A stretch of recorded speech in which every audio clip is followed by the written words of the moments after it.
بيريز سيبيع فينيسيوس جونيور كما فعل مع كريستيانو رونالدو. تشابي ألونسو يطلب قائمة بأسماء لاعبين لخط الوسط والدفاع. كنت مدريدياً حقيقياً وتهمك أخبار ريال مدريد، لا تنسى تضغط لايك وتشترك في القناة وفعل جرس التنبيهات لكي تصلك كل الأخبار أول بأول. كشفت مباريات ريال مدريد في كأس العالم للأندية، خاصة مباراة الخسارة بالرباعية من باريس سان جيرمان، حاجته لتدعيم خطيه الخلفي والوسط بلاعبين متميزين، ولو بلاعب واحد في كل خط يكون قادراً على تقديم الإضافة وسد الفراغ. المدرب تشابي ألونسو أدرك ذلك جيداً، بل ربما لم يكن يحتاج أصلاً ليخسر من باريس سان جيرمان ليعرف ذلك بعد نحو شهرين من توليه مهمة تدريب ريال مدريد.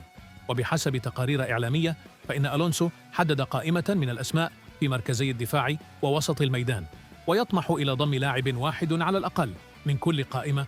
قائمة المدافعين: إبراهيم كوناتي ليفربول 60 مليون يورو، ويليام ساليبا أرسنال 80 مليون يورو، أليساندرو باستوني إنتر ميلان 80 مليون يورو. قائمة لاعبي الوسط: ديكلان رايس أرسنال 120 مليون يورو، فيتينيا باريس سان جيرمان 80 مليون يورو، أنجيلو شتيلر شتوتغارت 45 مليون يورو.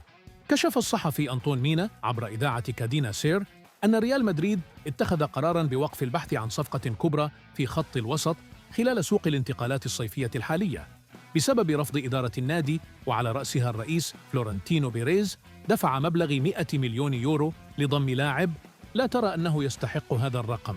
وكانت الحاجة واضحة داخل أروقة النادي لتعويض رحيل الثنائي لوكا مودريتش وتوني كروس، وسط مطالب بضم لاعب وسط قادر على الربط بين الدفاع والهجوم وتوفير حلول في بناء اللعب. ومع ذلك ترى الإدارة أن السوق لا يوفر حالياً اسماً مناسباً بالسعر المطلوب.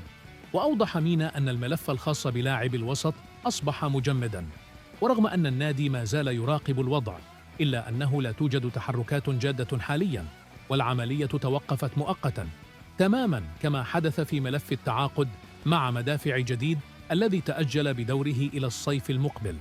علاقة فينيسيوس بإدارة الريال في أسوأ أحوالها. تحدث الصحفي بيبي ألفاريز وهو أحد المصادر المهمة لأخبار النادي. تسريب هذا الخبر ومن خلال ألفاريز هو خطوة رسمية من إدارة ريال مدريد ضد اللاعب، أو بشكل أصح ضد تصرفات اللاعب ومحيطه. نلخص لكم الأحداث على النحو التالي: 1.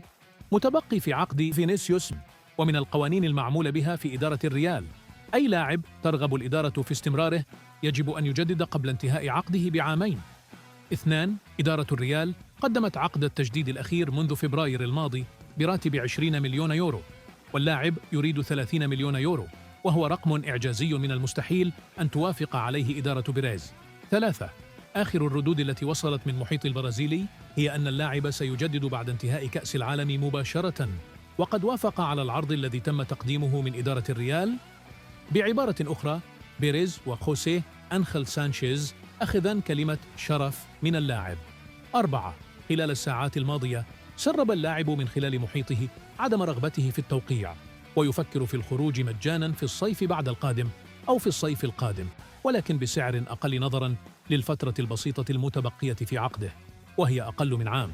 والهدف من هذا التصرف هو الحصول على أعلى راتب من النادي الجديد، لأنه سيرحل بمبلغ شبه مجاني، بالتالي كل الأموال ستتجه إلى حسابه. 5. رد اللاعب وعدم الالتزام بكلمة الشرف التي وعد بها الرئيس أثار استياء بيريز وسانشيز، ومثل تلك التصرفات غير مقبولة إطلاقاً لدى الإدارة. أكبر النجوم تم طردهم من الريال لهذا السبب.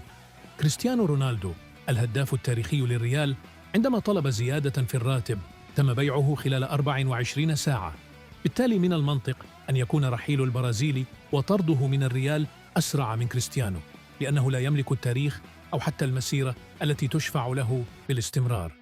بالمختصر، من المستحيل أن تغامر إدارة بيريز وتبدأ الموسم دون أن يؤكد اللاعب مستقبله بشكل رسمي، إما التجديد هذا الصيف أو البيع خلال الأيام القادمة.